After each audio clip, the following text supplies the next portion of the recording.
Hi, and welcome to Death in Cambodia, Life in America, a podcast where I interview my father, Robert Chow, one of the first survivors of the 1970s Cambodian genocide.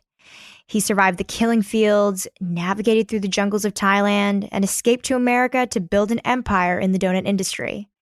After about 40 years, I think it's about time he got a chance to share his story. I'm Dorothy, his daughter, and your host for today's episode. Let's dive in.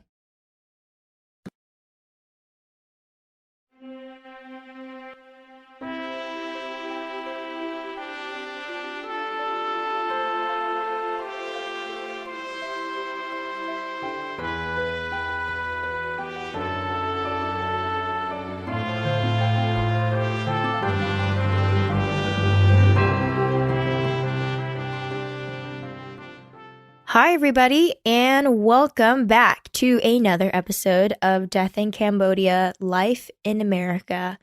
This episode, we are actually going to take it back a little bit. After we finished recording last episode, we realized that we did not really get into the full details of Robert's time in that creepy hospital. You know, after we finished recording, I was kind of sitting here thinking to myself, a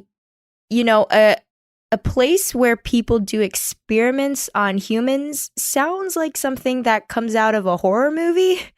And thinking back, I just don't think that we got into the full details of exactly what happened there. So this episode, we're actually going to be taking a trip back in time a little bit and kind of going back into the full details of exactly what did they do to Robert during that time period. So, Ba. Hello, good morning, everyone. So I'm back. Let's go back a little bit here. So, last we left off, you were really sick in the forest. And so you took a carriage, cattle transportation thing to this hospital back in Munkobre. There was a bunch of Khmer Rouge, quote unquote, Khmer Rouge nurses and doctors who really weren't doctors. They weren't certified in any way. And you were there for 10 days. And that just seems like a really, really, really terrible place. 10 days especially. Why don't we kind of go back into the details, starting from the beginning when you arrived? What do you remember? What did they do to you? And let's kind of dive deep into that. Yeah, when I got to that hospital, I think that day was pass out, I think, on the carriage on the way. But I think when I got to the hospital, I woke up and then, here's in a hospital. So it's no bed. And then they put me on the floor and just rest there. And then the next day, they took me into one room and inject the green coconut juice. So did they give you water or food or anything at this place? They do give you water. They give you some food, some courage, just not a whole lot.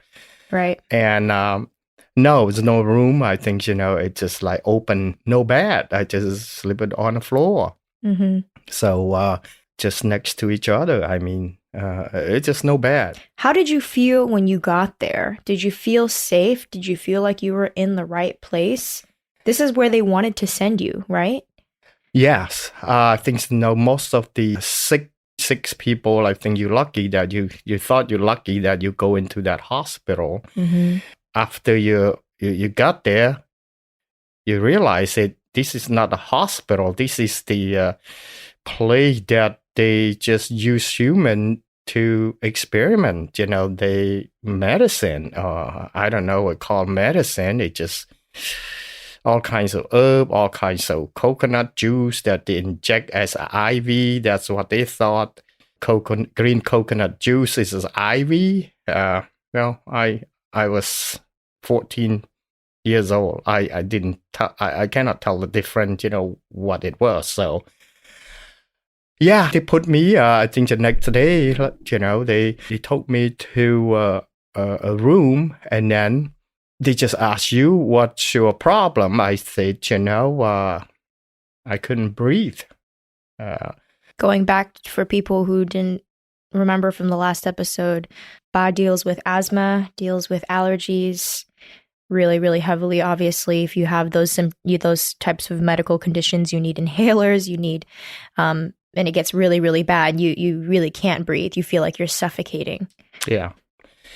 And they didn't know what it was too. Well, that's all they asked. And then to let you lay down on the, waited on in a room on a bed that it's a bamboo bed. So a couple of hours later, they bring in it's a needle with a big, what do you call it? It's about 10, 20 cc of that juice. They take the green coconut juice in front of me, and then they put the needle through that coconut head and take the juice out. So it's not even in like some sort of plastic bag like it usually is. No, you're talking just no. Literally they put it in the coconut juice and then stick a needle inside of you. Yeah, so I think that needle is not really sharp. So, man, it's just like dull needle and just it was so painful. Just stick the needle into your vein, and you just skin and bone. It's easy to find the vein, but it's still pretty painful, very painful. And when you saw that, when they stuck the coconut juice, when they brought a coconut juice in front of you, what were you thinking? You got no choice. Did you try to kind of get away from it? No, I just in your mind, you just maybe it'll help. Maybe it'll help. You don't know. And then, or maybe you die at that time. I'm not scaring anymore because it's just too suffer. I think probably die now. It better than later. So you didn't really care much what happened to you, because you feel kind of numb. Yeah. So I thought it'd be a good time to just kind of pause here and point out the fact of how many times Robert exactly had mentioned that he just wasn't afraid to die. Like being in a kind of mindset and a kind of position where you just don't quite see a difference between living and dying, and actually thinking about dying as a positive is crazy to me, right? Isn't that just so backwards to what we're used to? And I think it just kind of goes to show like how far to the limits he was actually pushed in his life and how much pain he was suffering to be pushed to the border of where life and death really just doesn't matter. I mean, I think it's just crazy. So I think, after then they just inject your coconut juice into your body, and that is so painful. The last time I remember after they inject the needle into my vein, I was so painful, so bad. You were screaming. Well, no, I didn't scream. You just hold your breath, and that's what I was remember. Then I pass out. I guess I pass out. I was so. How long was that? I didn't remember. So how long? Because I don't know. It's no day, no time. But I know I passed out for probably 6 hours, 10 hours. But when I woke up, now I lay down in a room with a bunch of dead body. Inside that hospital. That body in that room, I think they just get ready to burn. Cremate it. Just threw into the fire. What did you feel at that point? It must have smelled scared. Really, really bad too. I was scared, and then I screamed. I screamed for help. Then I think it's two girls about 15, 16 years old, dressed black uniform that work in a hospital, and just rush into the room because they said it's all dead body. Why the hell voice in there. Mm-hmm. Then I moved, and then they took me out from that room. Yeah, it was scary. It was so scary. It was so confused, and they took me out from that room, and then How many placed bodies? me. How many bodies were in there? Oh, it's quite a bit. Probably around, I don't know, probably around 20. 20 dead body. You didn't really count. I mean, when you woke up, you just, oh my God, it's all body around you, and you just among in that body. So you were scared, so you just scream. And the room was about maybe, probably 200 square feet. And just it's lay down on the floor. It's no bed. It's on the floor. Right. Yeah. They took me out, and then they placed me on the floor outside. And even now, you still have the scar. That scar, that from another Later on. experiment that they did. Mm. I still have scar on my left arm up until today, even after 45, 46 years. I got 5 scar that able to see up until today. But on my stomach, they cut it, but that one is no scar now. I mean, after for a long time, but these 3-4 scar is still, it's still there. You can see it. They just want to experiment their medicine, the one that it really doesn't make sense.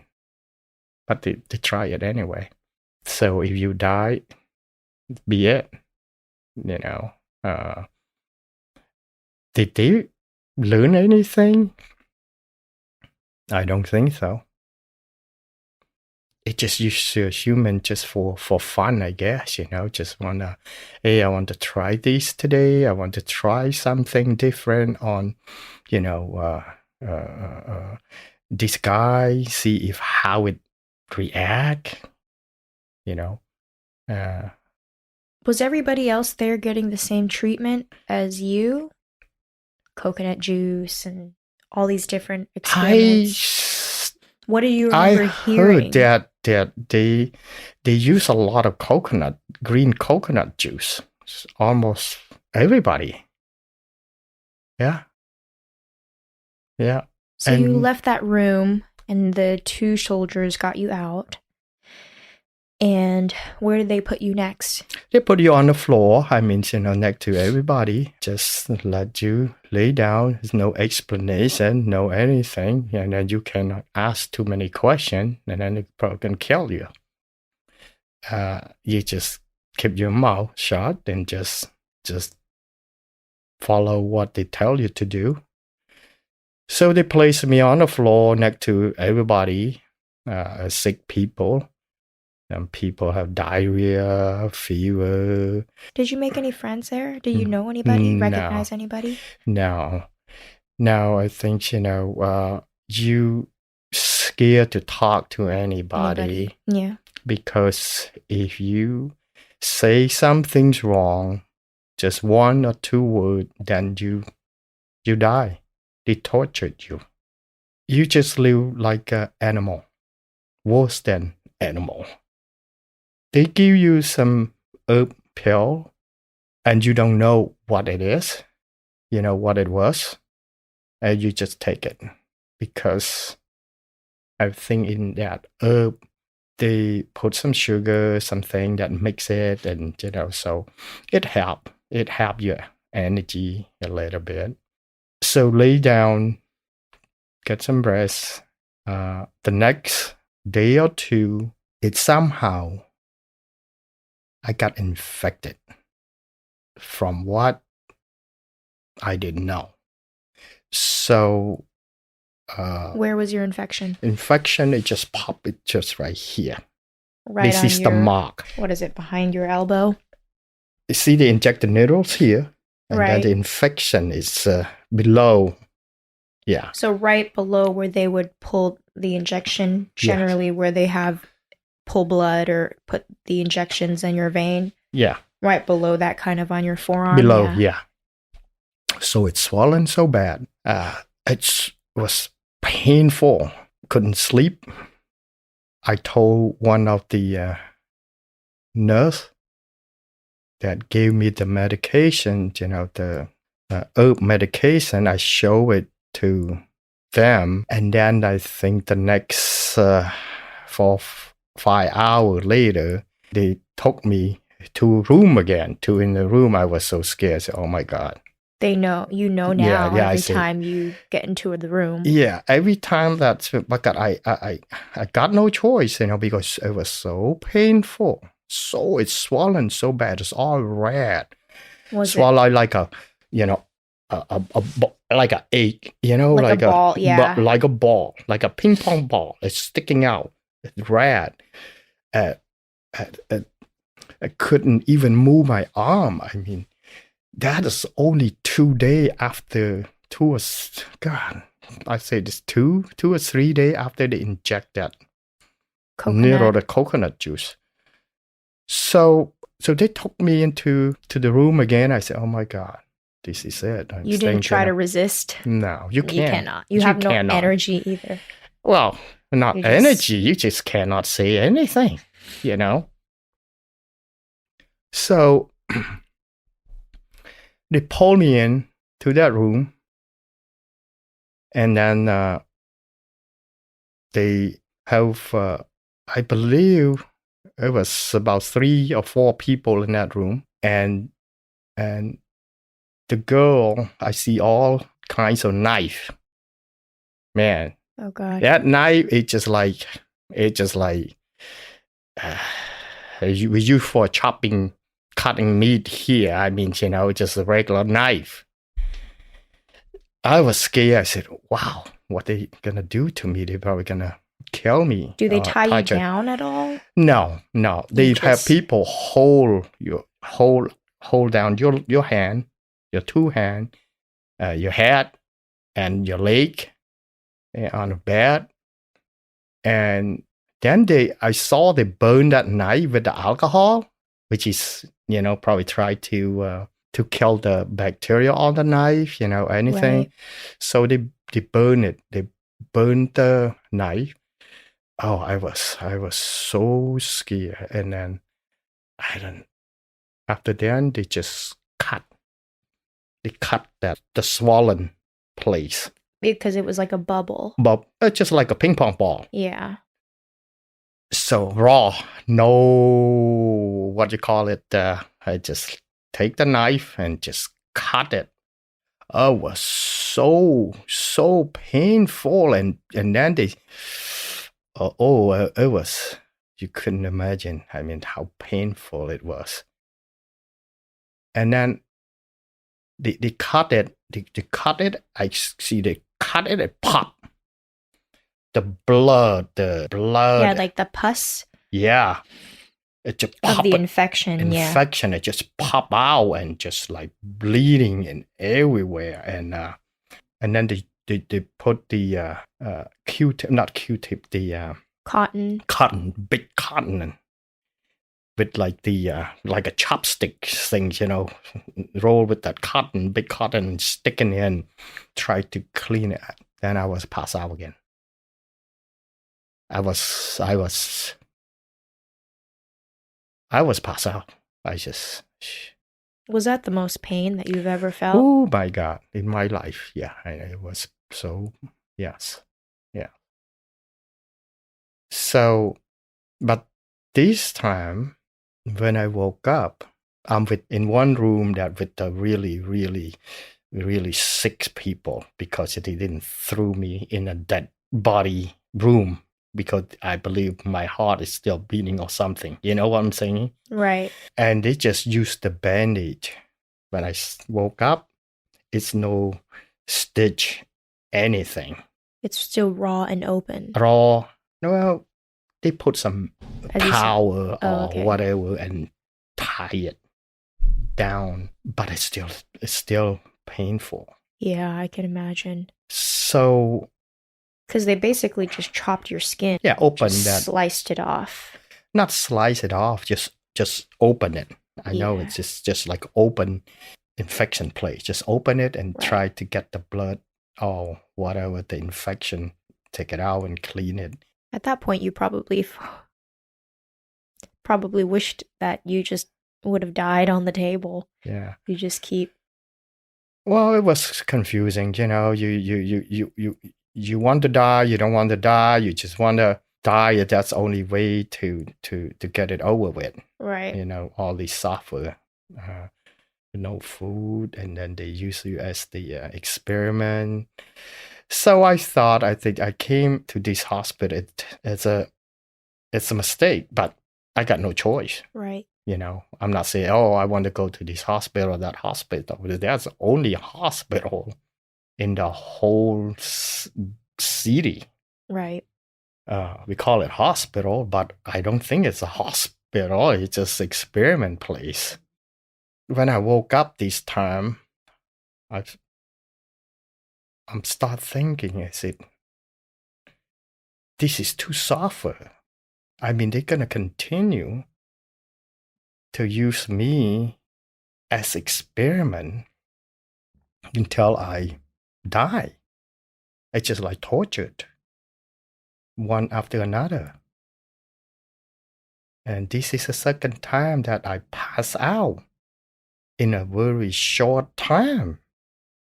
So what's next?